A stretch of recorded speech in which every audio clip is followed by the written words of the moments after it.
Bismillah ar-Rahman ar-Rahim. Assalamu alaikum wa rahmatullahi wa barakatuh. Welcome everybody to the 7th session of the glaucoma series of Sinjab Academy Glaucoma Club.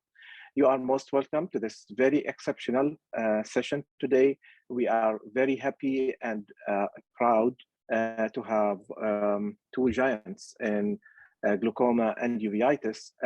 We all know, and everybody knows, Professor Tariq Sha'rawi, and we are very blessed today to have Dr. Dina as well with us. We heard a lot about her science, her performance, and her clinical practice. So I invited her to teach us today about the uveitis and correlation with the glaucoma in children. Now, everybody knows Dr. Tariq, but of course, this is the protocol, and I'm going to introduce Dr. Tariq and Dr. Dina. Dr. Dina,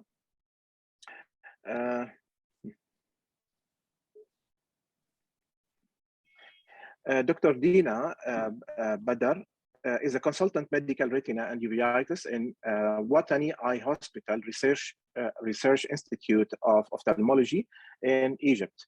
After completing her training at Northwestern University in Chicago in 2013, she started her practice in medical retina, retinal imaging, and uveitis. She has been a regular speaker in retina and uveitis meetings in Egypt and the region. Of course, Professor Tariq.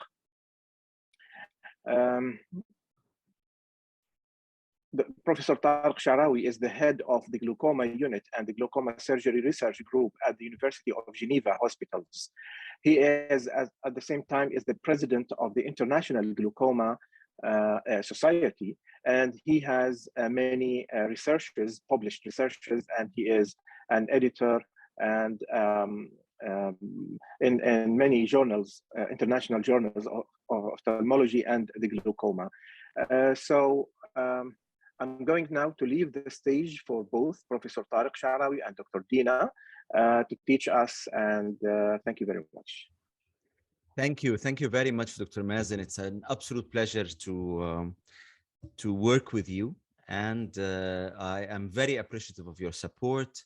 I reached out to Professor Mazen to help me organize this session where I was hoping to more or less learn from Dina. Actually, I have an enormous respect to Dina as a surgeon, as a clinician, and as a friend. And those who know Dina knows that she does all that with a lot of style. So it's not just an issue of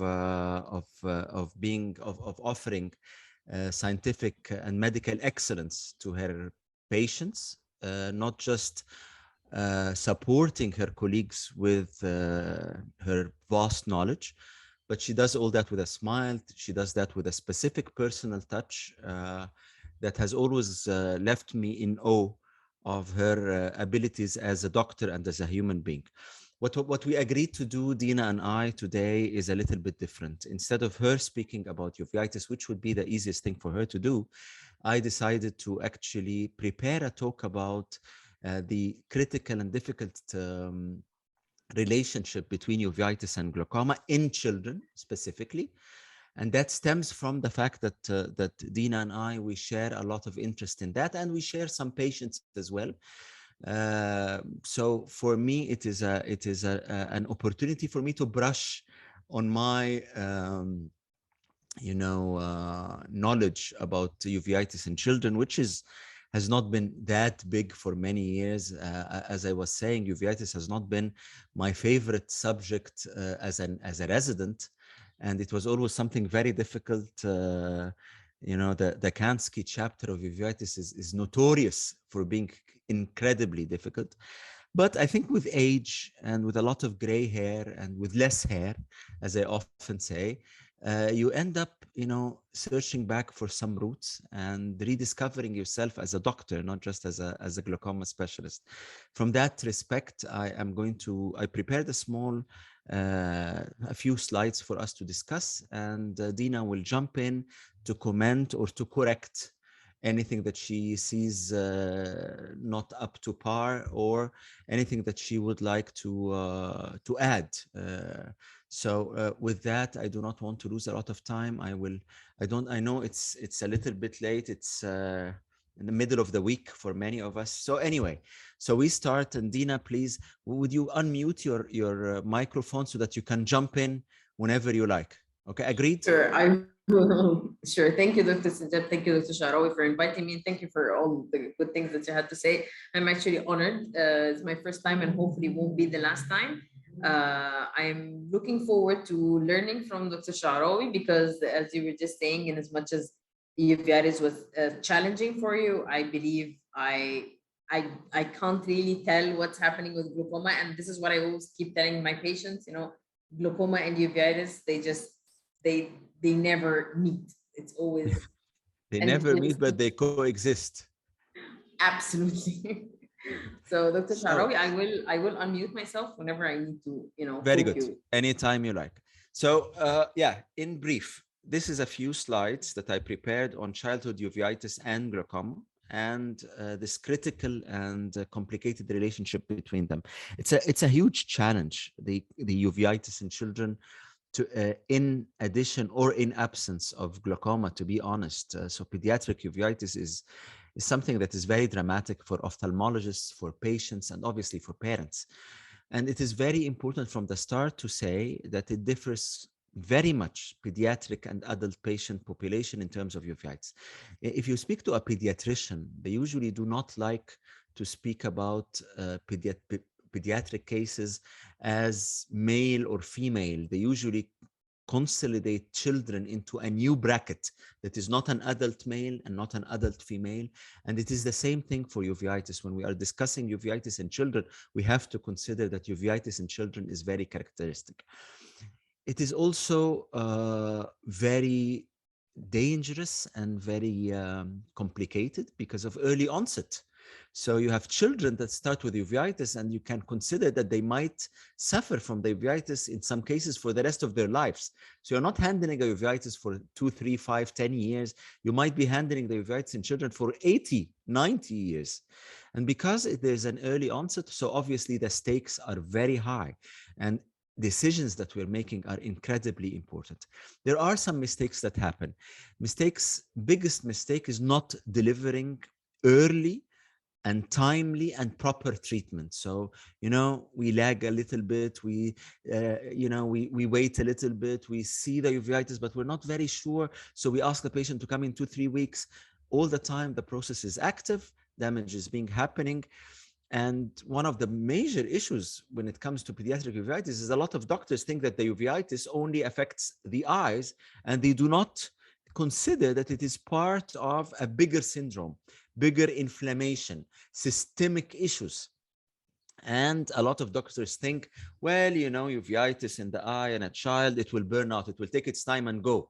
When it doesn't always go. It can sometimes stays with consequences that are terrible.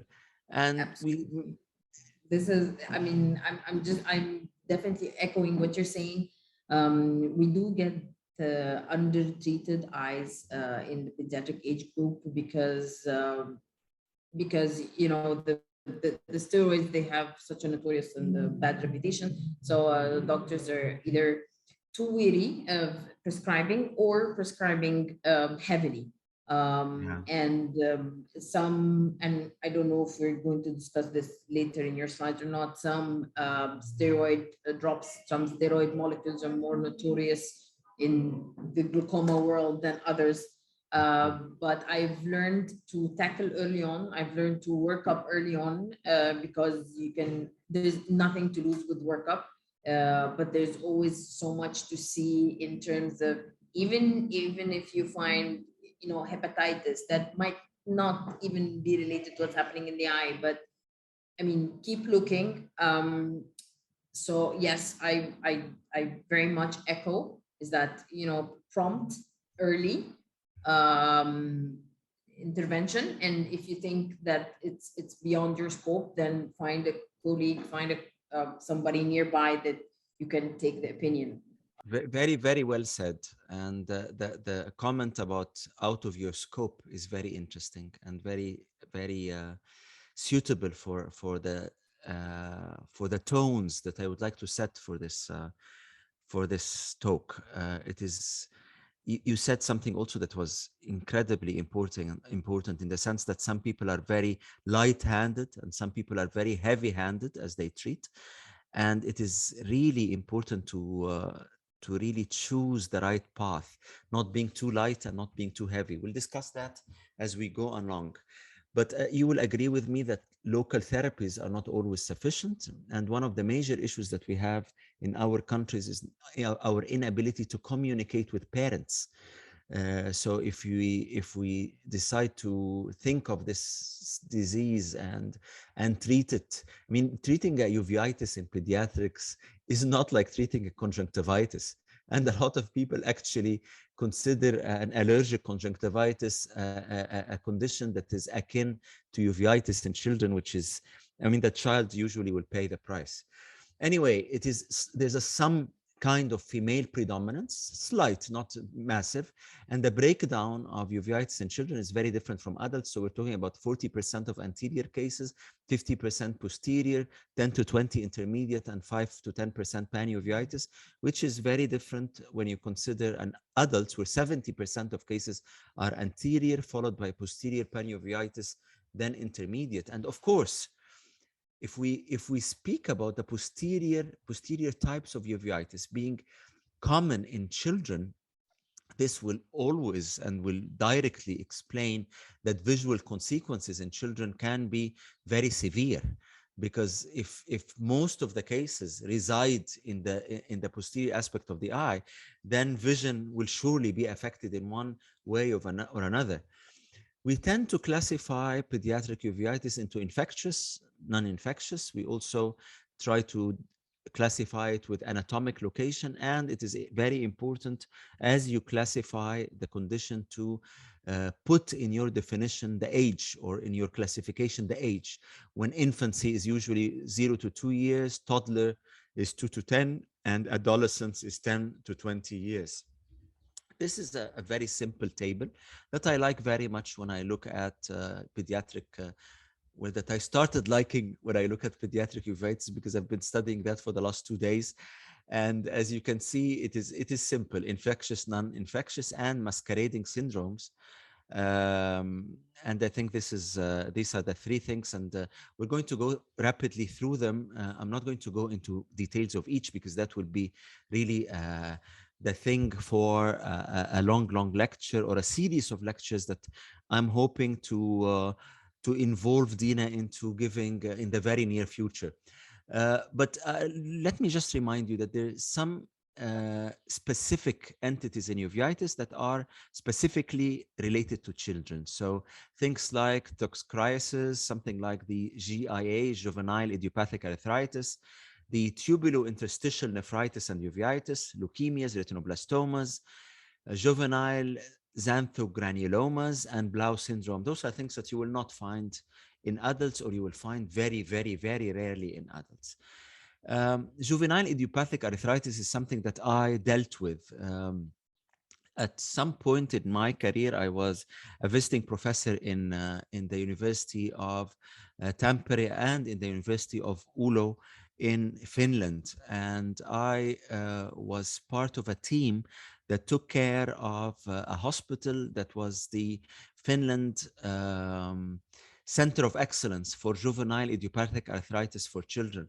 And at that time, I was learning from my very, very good friend, God rest his soul, Juhani Airaksinen, who had a series of about 160 cases of Molteno tubes in juvenile idiopathic arthritis in children. So this is something that I actually worked with. As you know, we don't really have a specific etiology. It happens in children less than 16 years of age. It is the most common a systemic association of pediatric uveitis, and the incidence is about 5 to 7 per 100,000 people. Pediatric rheumatologists who actually work with juvenile idiopathic arthritis will tell you that there are 6 types of juvenile idiopathic arthritis. So I'm not going to go into details, but not every single type is associated with uveitis. But it is very important that you reach out to a pediatric rheumatologist, because this is a multidisciplinary story. I mean, we cannot really handle that without a pediatrician. We cannot handle that without a rheumatologist, a pediatric rheumatologist. If you tackle a child like that, thinking that you are Shagi' Sima, as we say, you end up really in a sad situation. Another relatively rare but very fascinating entity is juvenile sarcoidosis. I've seen one case during my 30 years or so as an ophthalmologist. Early onset juvenile sarcoidosis is associated. I've seen one as well. Yeah, but this is the difference in age. This is it's only that. So it's triad of rash, dermatological rash, uveitis, and arthritis in children, usually presenting 4 years of age. And of course, radiology and X-ray is very important in diagnosis and in classification. Blau syndrome, I have to confess, I've never heard of that. 48 hours ago, never ever heard of that. But it's fascinating. They have very distinctive faces, Dr. Sharawi. If you see, I only saw one case in my fellowship at Northwestern. They have what we call coarse faces. So they have big jaws. I mean, their skull is usually more coarse than the rest of their families. So I have a question for you, Dina. Am I pronouncing the name correctly? Is it Blau or is it something else? Yeah, Blau. perfect. Okay, very good, because I've never heard it. I just read it. Good job. So it affects joints and eyes, obviously, and 60 to 80% of Blau cases will develop. So 80%, that's huge, of patients will develop uveitis around the age of 4. The tubulointerstitial nephritis and uveitis is relatively. Have you seen any of those, Dina? I did. I have a couple here in Egypt, but they usually present with kidney disease first before their eye disease, and sometimes the kidney disease can pass unnoticed, and that's why it's always recommended that we do the workup, especially with kids. And so I know we're talking to people from different parts of our world, but and rest of the world too. But sometimes if you're the only doctor in a sort of underserved community, it's always recommended that you do kidney functions and you do protein in urine on any patient. It's usually adolescents who comes in, 11-year-old who comes in with anterior uveitis and with a little bit of cell behind the lens. Go get it's a urine analysis called beta-2 microglobulin in urine. It's very easy. It's urine analysis, and it usually shows the amount of damage that's happening in the tubules. Lovely. That's why I'm so happy that you are with me here. And having seen some cases actually puts you in a unique situation, because according to a book chapter that I read about the situation, there are only 2 cases in the literature since it has been described 40 years ago. So if you have a case series, that would be massive. I just saw 1 or 2, and one of them actually lost to follow-up because the mother did a series of skin tests, subcutaneous tests with her doctor, and she said he's just allergic to mites. But you see, if we're talking about even 1 or 2 cases, you have seen about 1% of global cases, which is really not bad. I can't say that I saw 1% of global glaucoma. Infectious diseases or infectious causes of uveitis account between 6 to 33% of cases of pediatric uveitis. That depends on the source that you're reading from, and obviously depends on the community. Some communities will have more pediatric infectious uveitis. It can be a reactivation of congenital infections or acquired infections. And Dina will tell you that it is extremely important to distinguish between infectious and non-infectious causes of uveitis, because you're taking two different roads. So early on, it is really, really important to make the distinction between them. Toxoplasmosis is very common, and it is the most common cause of uveitis in the pediatric population, occurring in approximately 60% of cases, as you have seen. I remember examining the eye of my dad for a routine exam, and I was a resident in Basel at that time. And I was shocked because I found a distinctive patch of toxoplasmic retinal, area in his eye. I never told him about that, God rest his soul, but it was shocking. He never had any activation of that. His eyes were always very sharp till he passed away, but it is very dramatic. So really looking for that is very important. Very of particular importance for us are the Masquerade syndromes, things that I'm so sorry, I'll have to take this call because I'm on call. So just give me a second, please. Allô? Please go ahead. C'est moi-même? Est-ce que c'est quelque chose d'urgent, madame? Est-ce que, s'il vous plaît, est-ce que si vous arrivez de m'appeler dans 1 heure, je serai complètement libre parce que je suis en train de donner une lecture, une présentation online. D'accord? Mille merci, c'est gentil. Au revoir. Alors, désolé. I'm sorry. I'm so sorry. So we go back to, but I'm just on call. That's why I had to take this call. So anyway, leukemias, retinoblastomas, juvenile xanthogranulomas, these are things that can mimic uveitis. They're not uveitis per se. Leukemia, and unfortunately, the most common malignant condition or neoplasm in childhood. Very, very, very sad story. It constitutes 31% of all malignancies in children under the age of 15. It can be with or without conjunctival injection. My clues for those cases would be the presence of iridocyclitis with a pseudohypopion, and I'm always scared when I get a case of spontaneous hyphema. The first thing that jumps in my eye, to my mind is it a problem of leukemia or not? Spontaneous hyphema, especially in children. It's very, very scary and very sad. Retinoblastomas obviously is the most common primary cancer. We have about 8,000 cases per year worldwide. You can have a uveitis, a true inflammation secondary to the necrosis happening to the tumor, or you can get confused with tumor cells being seen in the antechamber or in the vitreous that can mimic inflammatory cells. And scary, but very important to know that 40% of retinoblastoma diagnosed in one long case series were initially misdiagnosed as uveitis. Dina, you want to add something?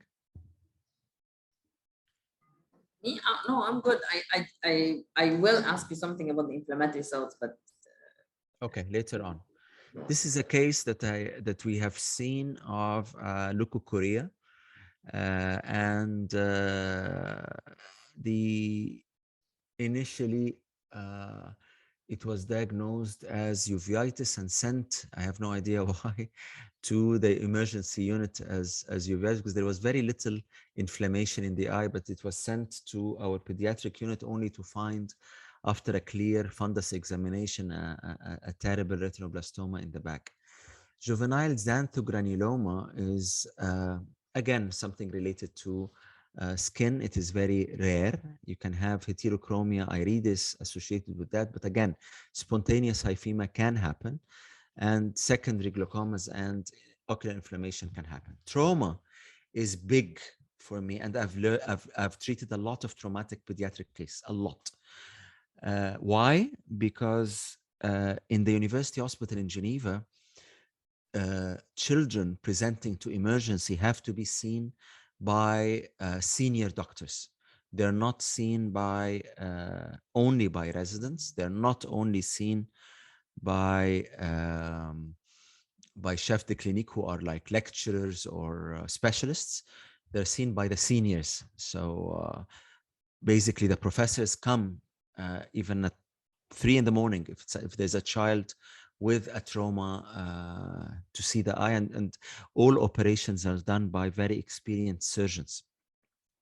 So that's why over the last 20 years working in Geneva, I had to manage and operate a lot of children with trauma.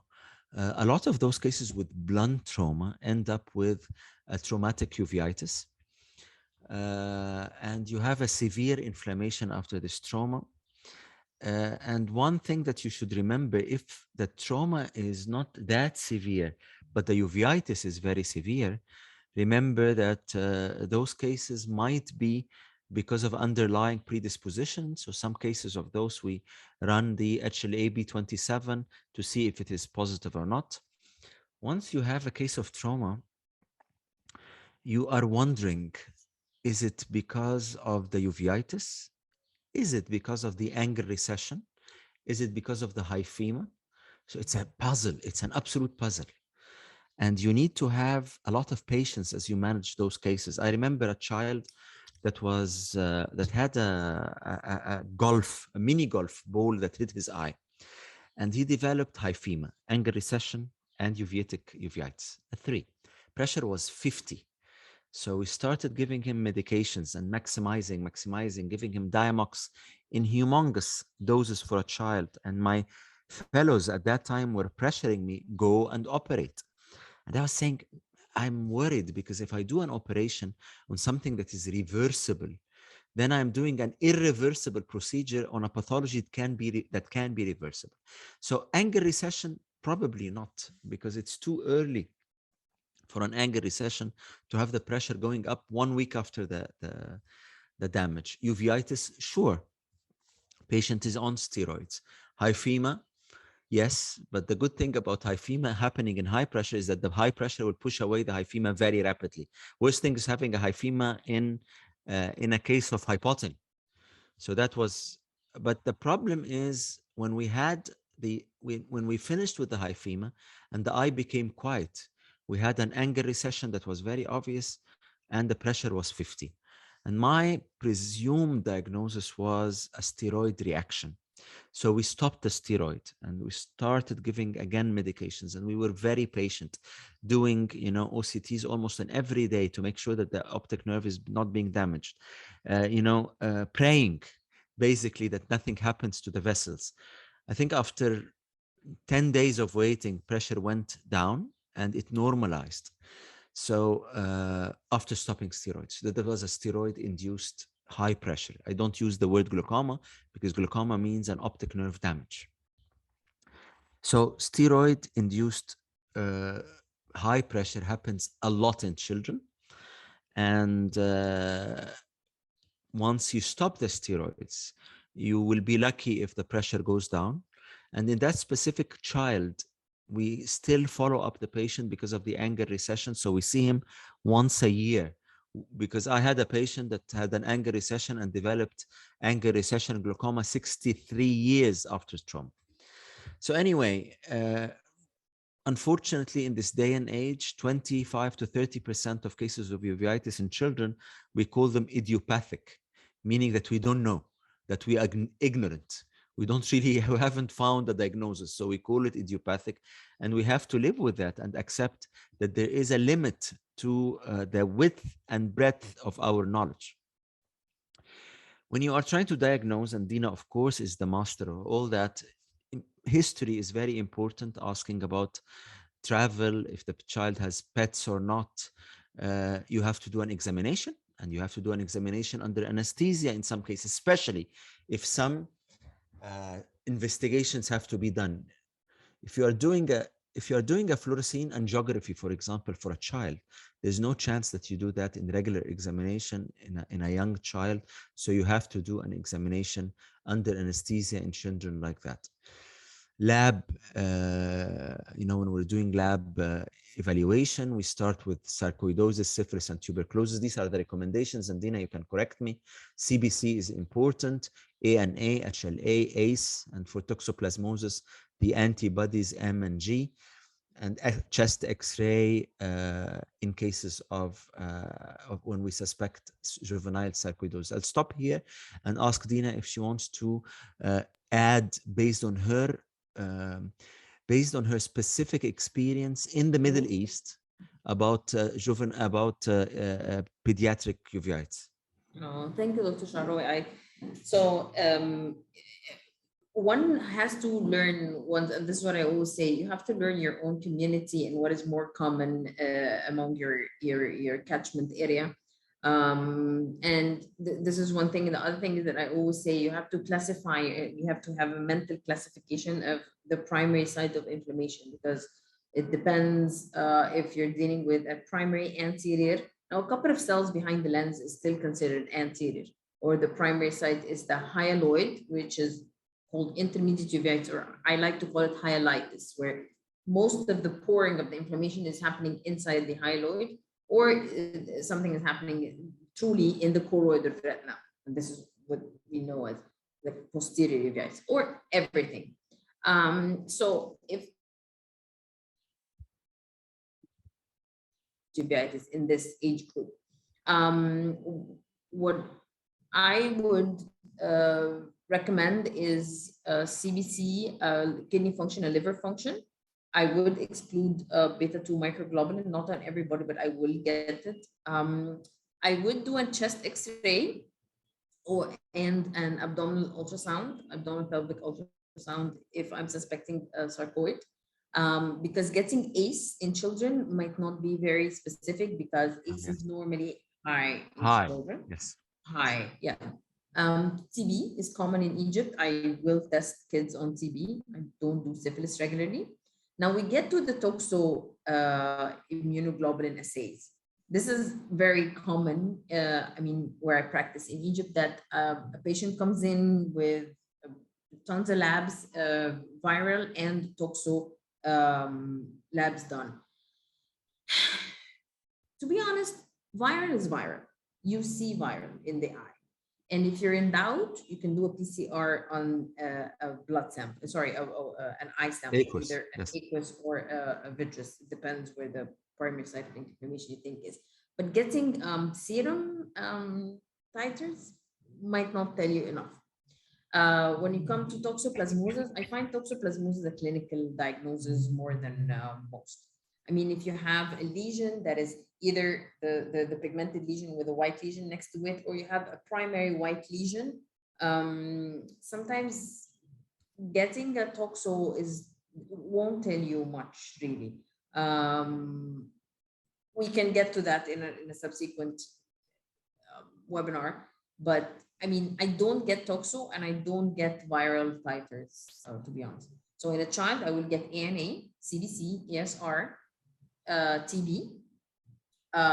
If I think there's something that's happening in the kidneys, I will get beta-2 microglobulin in urine, and I will get a chest X-ray and an abdominal pelvic ultrasound.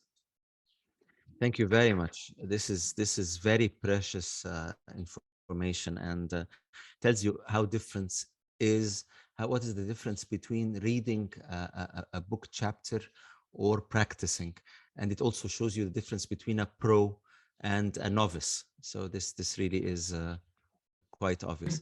And so not just that, but because you also practice in a different community, so you probably the more common pathologies are different. No, it's because I'm novice.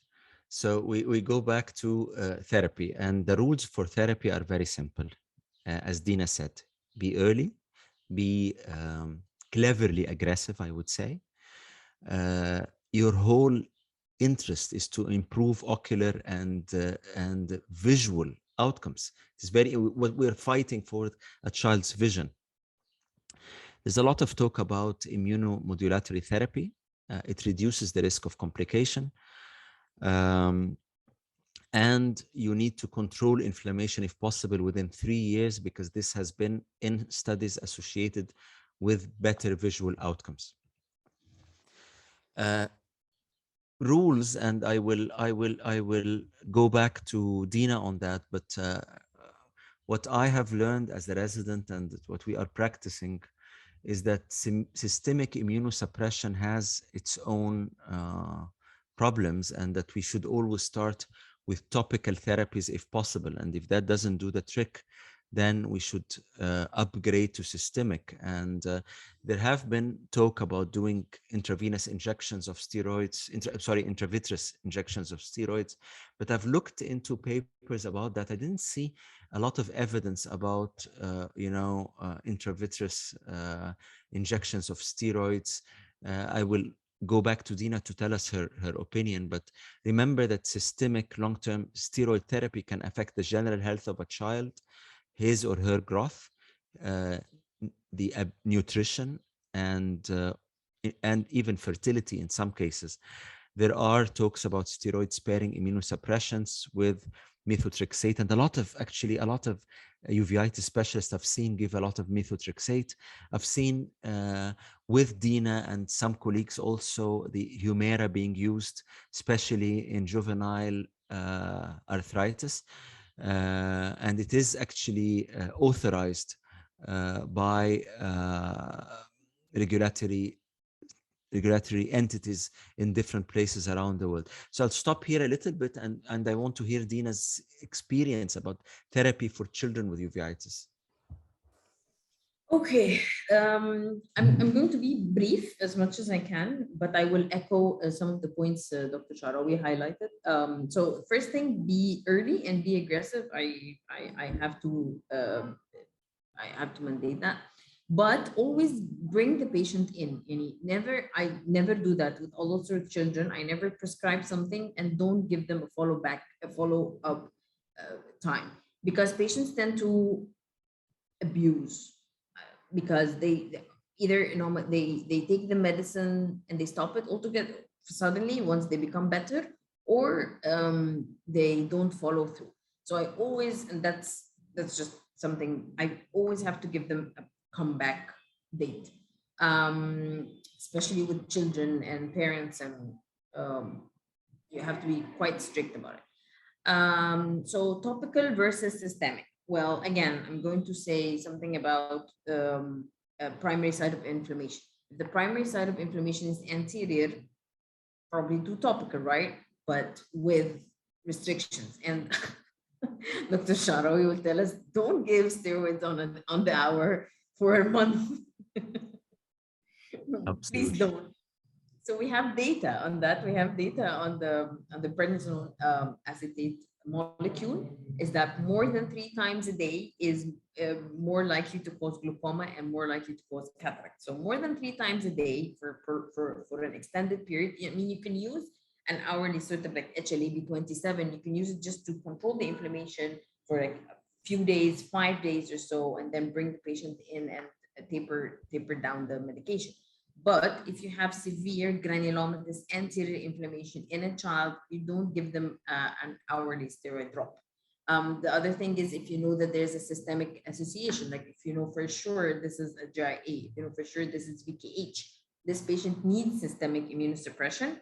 And in as much as most uveitis people have been trained to do their own immunosuppression, I would highly recommend having a rheumatologist or a pediatric rheumatologist on board when dealing with children. Their bodies function differently, really. Immunosuppression, yes, as Dr. Sharawi just said, might have their drawbacks, but we also have good safety profiles on some drugs like methotrexate or mycophenolate, and of course the TNF inhibitors, which are the talk of the hour. Methotrexate and mycophenolate have worked really well with children. Get a rheumatologist on board to do the dosing, and while you monitor the eye, don't use a lot of steroid drops.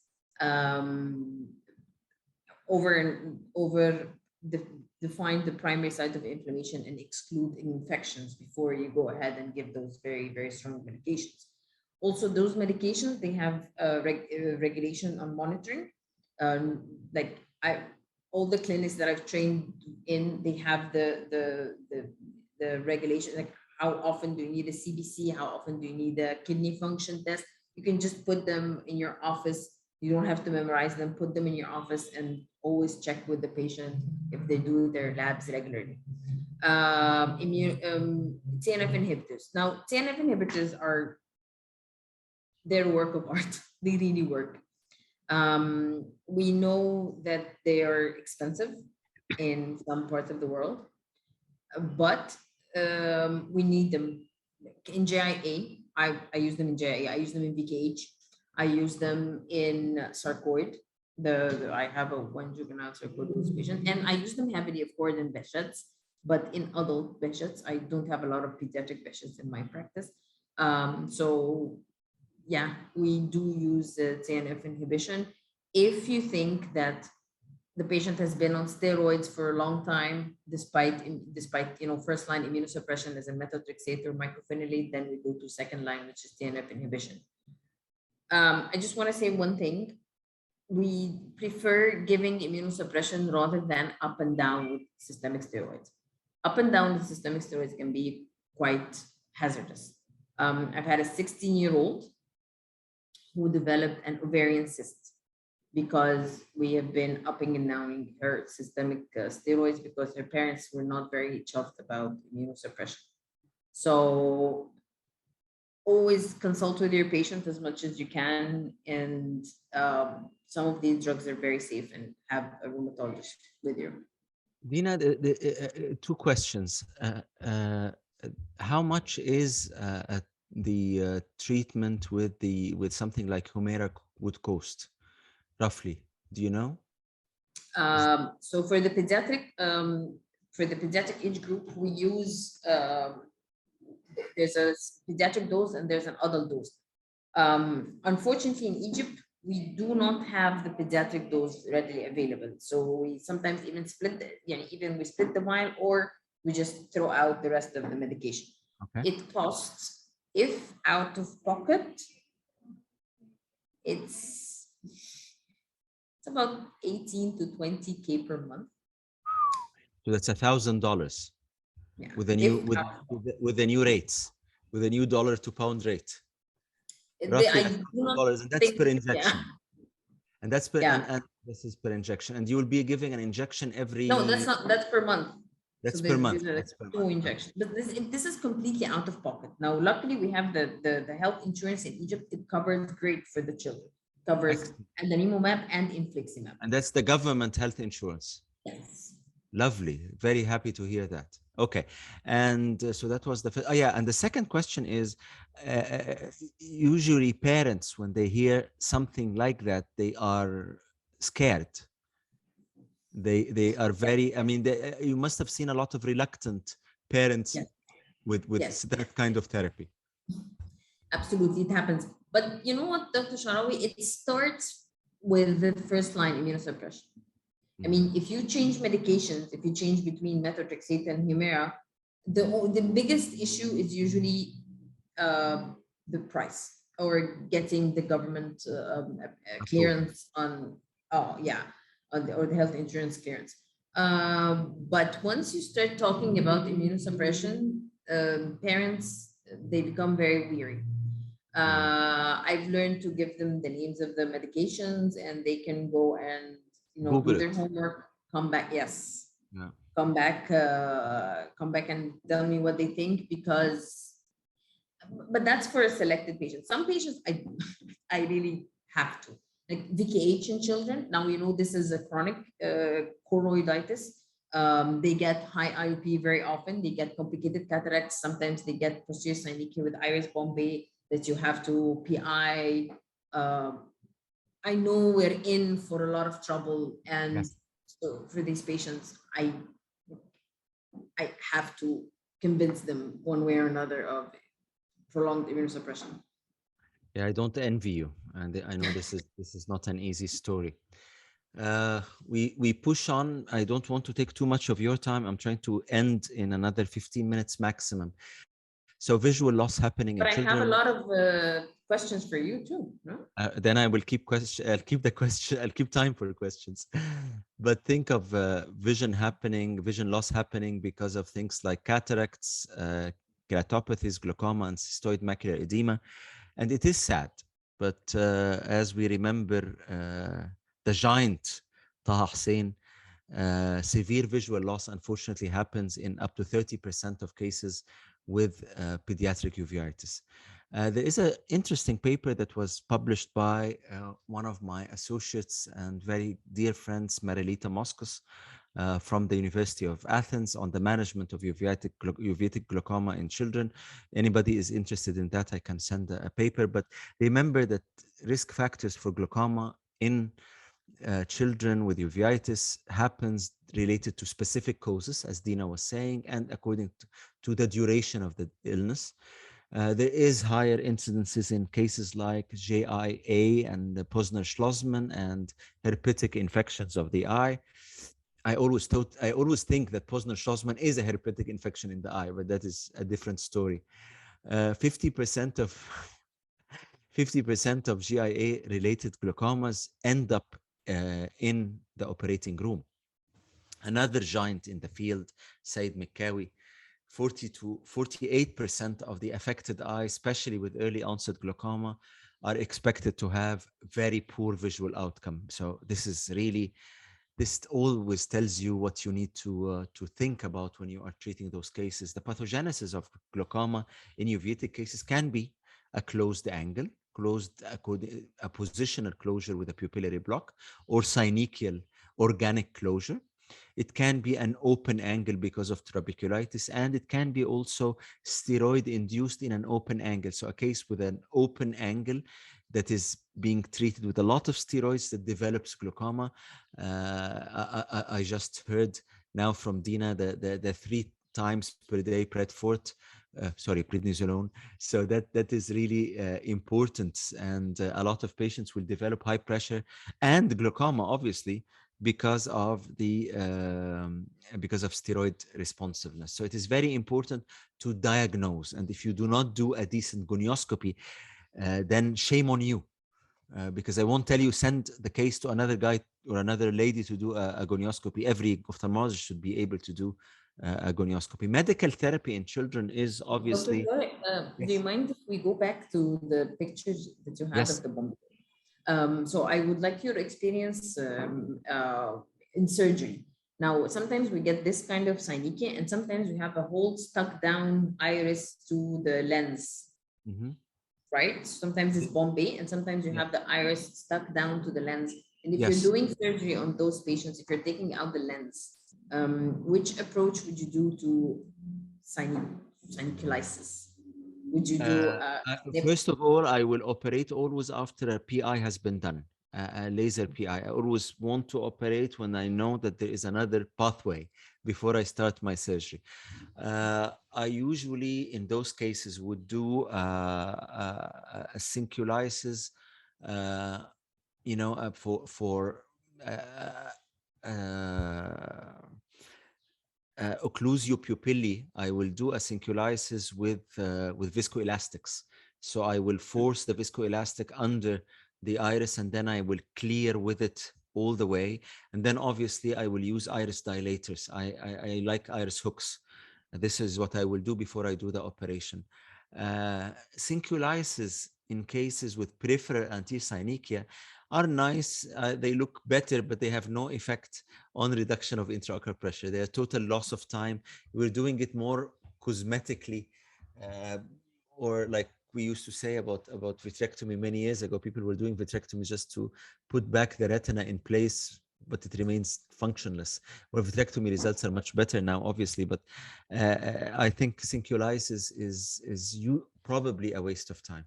Does that answer your question?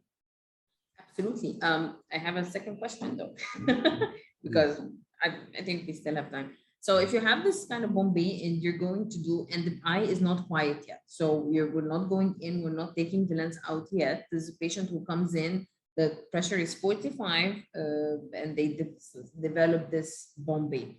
Now, whenever I do PIs on these patients, they're always compartmentalized. So you do a YAG PI, and you find this compartment, you say upper temporal, let's say 1 o'clock or so, and it pushes back, the iris pushes back. But then inferiorly, at 6 o'clock, the iris is still Bombay. What is your preferred approach? I mean, how often do you see those, or are they treated in the uveitis? I don't see many of those cases, to be honest, because we don't have this predominance of those cases in Switzerland. And when I see cases in I'll Egypt, refer them to you in Cairo. with pleasure. Cases in Egypt are usually handled by the pediatric ophthalmologist before they come to me. They usually send to me for interventional surgery, but I would do sequential iridotomies in those cases. I will do an iridotomy and wait to see if the pressure goes down or not before I do another iridotomy. Usually I can start with 2 iridotomies at 11 and 1 and then wait. If that doesn't do the trick, I can also, and doing the trick does not mean just that the pressure goes down. It means that the configuration improves. Yes. In those cases, I would still do 3 and 9. And I would be a bit reluctant to go for an inferior one because there are a lot of visual issues related to inferior iridotomies. But if I have to, I have to. But I will not, throw many holes in the eye at the same time, because it might not be needed, and I can further inflame the eye by traumatizing the iris again. So I'm very cautious with those cases. Okay. In terms of medical therapy, some rules. First rule is systemic absorption in children is much stronger than adults. It has a greater impact in terms of systemic complications, and there is usually a higher plasma levels of topical medications, and thus obviously there's a higher risk of systemic complications, as I said. Most of the medications are used in off-label indication. A lot of doctors will give patients things like children, things like Cuzopt, and it usually works, but it's off-label. Latanoprost has been officially licensed for use in children in some countries, including the UK, US, and Europe. Brimonidine is a strict no-no because it can result in life-threatening side effects. So please, this is something that's an ABC when you're treating a child. Don't use brimonidine. That is not anyhow that effective. Beta blockers can create asthma attacks. It can create nightmares and night sweating. Despite that, I give a lot of Cuzopt, to be honest, and ask the parents to do punctal occlusion. The photo is obviously for Che Guevara, who was a massive smoker and was a notorious asthmatic at the same time. He did not die because of asthma. He was assassinated later on in Bolivia, as you know. But when I think of asthma, I always remember El Che.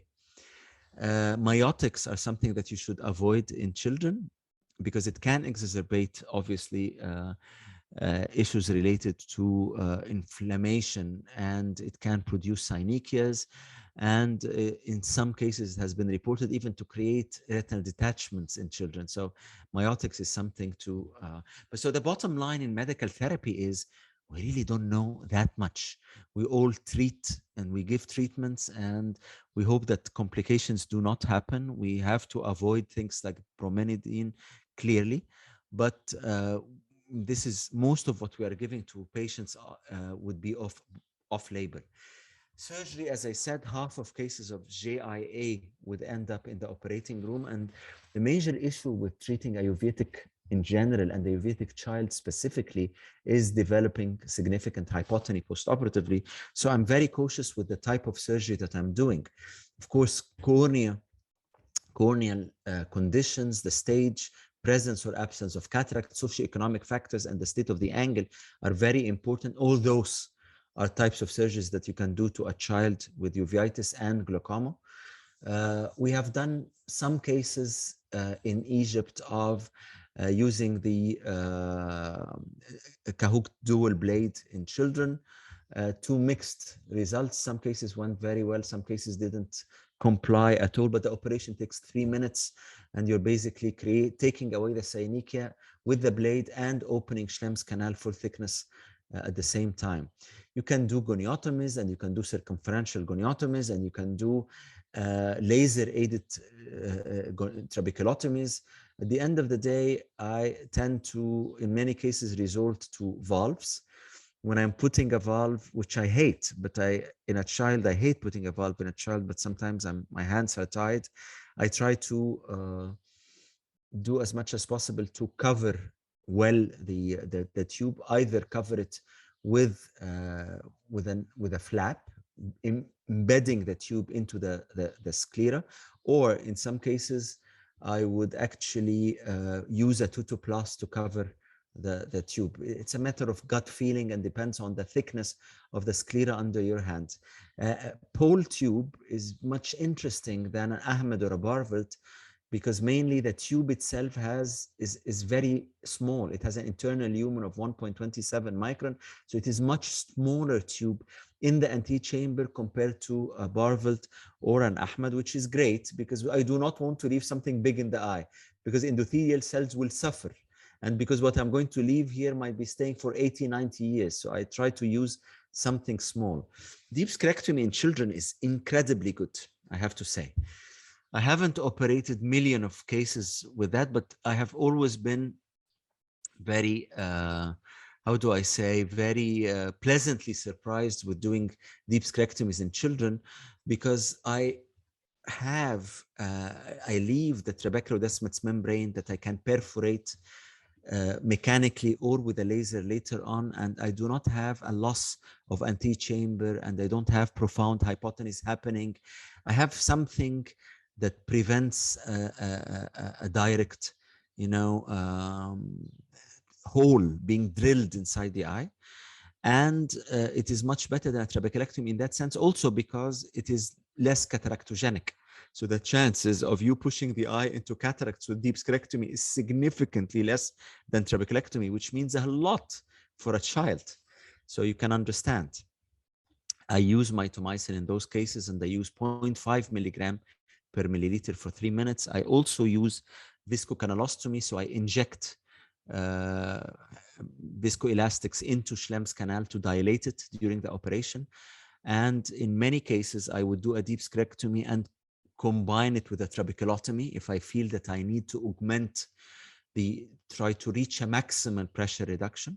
This is in a child. And I would finish by putting Helaflow, which is a hyaluronic acid, reticulated hyaluronic acid, just to keep the filtration. This is obviously operation that would cost probably, an enormous amount of money, but I would put my investment, every cent that I have, to treat children, giving them their absolute best chance. I'm not treating them I'm not treating a 90 years old lady that has a life expectancy of another 10 years, but I'm treating a 10-year-old who has a life expectancy of 90 years. So it is very, very important.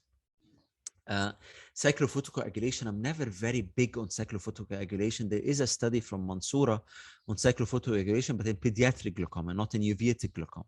I think uveitic cases should be handled with very light hand if you are going to use cyclophotocoagulation. I would rather not, but if you have to, then for God's sake, be very, very, very cautious, because you don't want to end in a case of hypotony. And I would only use cyclophotocoagulation sparingly after I put a tube. So tube comes before cyclophotocoagulation. And if I put a tube, it will be Pole because it's small, or Ahmed because it's valved. All the new MIGS stuff is very fancy. I think you'll like this video of us putting a titanium hydrous implant into the Schlemm's canal, but those fancy stuff is not, for the time being, for children, and is definitely not for children with uveitis. I think with that, I finished my few slides. I hope we took exactly 1 hour. We still have time for questions from the audience, and if Dina wants to correct any anything that I have not explained in the right way, or any, as we say in French, any bêtises, any bad things that I have said. No, so not at all. Please, if you have any comments or questions, I'm happy to discuss them with you. Thank you very much. It was great. And in as much as I don't know, when I refer a patient to glaucoma, I don't know what they will do, but I always prefer something that, like Dr. Shara was saying, something that will stay. I don't know if I can recommend a shunt or not, a tube or not, an implant or not. But I always want something that's sustainable and that can last, because How many failures in uveitis have you had, Dr. Sharo, before implants? Um, I can tell you about uveitis cases in general, but it all depends on the cause of uveitis. I found, for example, that Posner-Schlossman in a deep sclerectomy is a big no-no, is always a failure, because whole idea of deep sclerectomy is that it depends on removing the inner wall of Schlemm's canal together with the juxtacanalicular trabeculum, leaving the corneoscleral trabeculum. But I believe that in Posner-Schlossman, all layers of the trabeculum are damaged, so it doesn't work. But in many other cases of uveitis, I think deep sclerectomy works wonders. The eye is extremely quiet. You do not push the eye into another case of inflammation, as you would happen if you do a trabeculectomy with an iridectomy. But this is uveitis in general. Uveitis in children is more complicated. In many cases, I get cases that have been already operated and sent to me, and those will definitely go directly for a tube. So one thing that I really would like to pass on today: if you have a child with uveitis, please send it to a uveitis specialist, and better to a pediatric uveitis specialist. And please, and a glaucoma consultant too. And if it is a case of glaucoma with uveitis in a child, I mean, it's almost criminal to take the patient under a bridge and do an operation not in the best conditions. So, I mean, you look at your humanity and choose to do the right thing by sending the patient to somebody that knows better. I mean, I would never dream of treating a pediatric uveitis case myself. I will obviously send it to Dina. Why would I? I would never treat a case of age-related macular degeneration. It's not my thing. I mean, why would I? I mean, I can obviously inject an eye, but why would I inject the eye where I can send it to a retina specialist that knows what he or she is doing, with the exception. Sorry, go ahead. Sorry. No, go ahead. I mean, I'm somebody who treats uveitis. Obviously, when do you want me to send you the patient? You should send the patient to a glaucoma specialist, not specifically to me, once he develops glaucoma. So a uveitis case that is under control, fine, no problem. Once the pressure, some of them have ocular hypertension. Well, I think if you have a child with an ocular hypertension that you have to control it with topical medications, then it's about time to get an opinion from a glaucoma specialist. I mean, you won't really lose anything about that, and a dialogue between a uveitis specialist and the glaucoma specialist is fantastic. You know, one of the things that I found always envious, that I'm not envious of Moorfields in London for many things. I think we have a better, department in terms of the building, at least. They're building a new building. But one thing that I've always been envious of is that they have uveitis glaucoma specialists. I mean, Keith Barton's work in Moorfields have started as a uveitis glaucoma or a uveitic glaucoma specialist, working with uveitis specialists like Pavasio, very clever British uveitis specialist of Brazilian origin. And I mean, the collaboration between the uveitis specialists and the glaucoma specialist was exemplary. In Geneva, I've always enjoyed a lot of collaboration from uveitis specialists in Geneva in general and in the university hospital, obviously. But I think, the short answer is, once patient needs medications to drop the pressure, then it's about time to get a second opinion, especially to make sure why is the pressure going up, and to be comfortable about that. And 4 eyes are sometimes better than 2.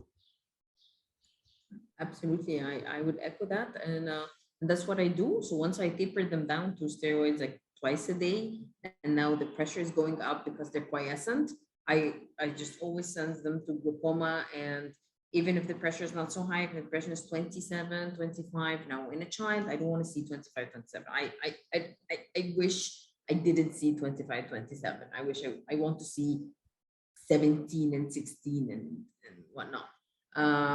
So, and we have a comment in the Q&A section, Dr. Sharawi. Yes, yes. We have a question about cases with iris bombay. The posterior chamber is divided in many loculi, so better not to do laser iridotomy. What do you think? No, actually, what Dina has been saying and what I confirmed is that you can do an iris iridotomy, because sometimes even if you if you break the bombay in a segment, sometimes the pressure stabilizes. So I am not against an iridotomy. Now we have a very interesting comment from Professor Shireen Hagras, who I had the pleasure of meeting in Mansoura, I think probably 2 weeks ago when I visited Mansoura Ophthalmic Center, which is really a great place. And she says that she was one of the team working on the Mansoura paper. So we're very privileged to have one of the authors of the Mansoura paper. And she says, as we predicted, on the long run, it was not effective. And unfortunately, they encountered 2 cases of cataract and 1 subluxated lens with photocoagulation. So yeah, I mean, you should read this work that is a pioneering work from Mansoura University that have been getting us incredible work in the last couple of years, especially in pediatric ophthalmology and in pediatric glaucoma and cataract.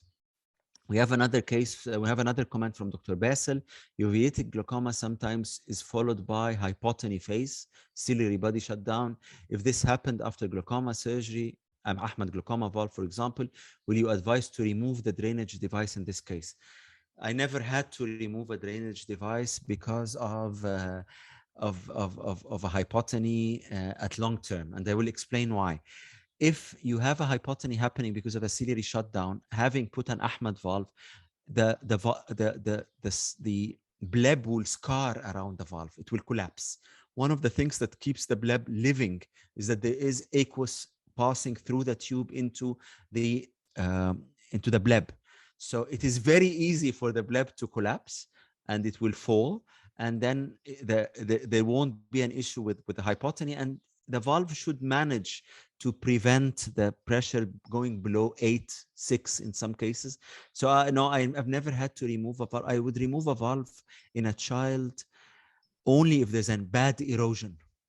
It happens, and it's painful to see an erosion of a tube in children. I've seen a few cases, unfortunately, under my hands to see erosion of valves that I have put. It gives me nightmares to remember those cases. But those cases are the only cases that I had to remove. Do you have any other questions? If body shutdown happens, would you recommend steroid drops, steroid injections? What would you do? No, not injections, but drops. But it usually doesn't really work. If a ciliary shutdown, if it's a real shutdown, waking up the ciliary body is not that easy. It's not, you can put a patient on Predfort for the rest of his life and prednisone, and still the pressure does not always come up. So there have been some molecules that have been tested, but they're not really fully commercialized to bring up the pressure. And, hypotony is a cancer of the eye. It kills the eye. So this is something that you have to avoid. We have a question from Dr. Rasha Habib from Damascus, a very clever young ophthalmologist with a very inspired mind. She says, in regard to surgical procedures in your pediatric uveitis, are shunt surgeries almost always preferred over trabeculectomy, even if you might cause higher postoperative inflammation, or is it more an individual algorithms? It is an individual algorithm, obviously. Having said so, if I have to choose between a trabeculectomy or a tube in a child with uveitic pediatric glaucoma, I would go for a tube. But if I have to choose between a tube and deep sclerectomy in a child, I would be reluctant to go immediately for a tube, and I would probably start with a deep sclerectomy with mitomycin, hoping that this would do the trick. It is much better not to leave something in the eye permanently for worrying that endothelial cells would be lost with time. Tubes in children, especially with children that have an inflamed eye, can result in corneal decompensation at one point in their life. So I'm always very wary of that. Do we have any other questions from the audience? I think this was all the questions that we had. And I think Dina has been disconnected, probably internet-related issues. Thank you very much for the group of people who has joined us. Thank you very much for people who have been on YouTube or Facebook taking a look at this small webinar. Once again, it is an absolute pleasure to share this podium with Dina Baddar, a very clever ophthalmologist and somebody that I hold in great esteem. I thank again Professor Mazen Sinjab for creating this bridge between us as ophthalmologists, one another. Dina, I am basically summing up. I have been thanking you a lot, but you can hear the recording to see what I've said about you. I did not say anything except nice stuff, obviously. Once again, I thank you very much for being with us. I thank the audience. This has been my ending remarks. Dina, if you want to add something to that. Thank you very much, Dr. Sharawi. I've learned a lot myself. I've always found it tricky to manage a pediatric uveitis with or without glaucoma, with or without ocular hypertension. There's a lot at stake and one should be very cautious. Thank you for giving me the opportunity to speak to our lovely audience. I love sharing the screen with you, and I love the conversation back and forth. Everything I've learned, like that, even the surgeries, I was fascinated. I will want to see you in the OR. Dr. Sinjab, thank you very much for having us. The attendees, thank you for giving us time in your weekday. And we're more than happy to take questions if there are any left. If not, then have a good night. Yes, have a very good night. See you soon. Dina, I hope that our path crosses very, very soon in some place around the planet.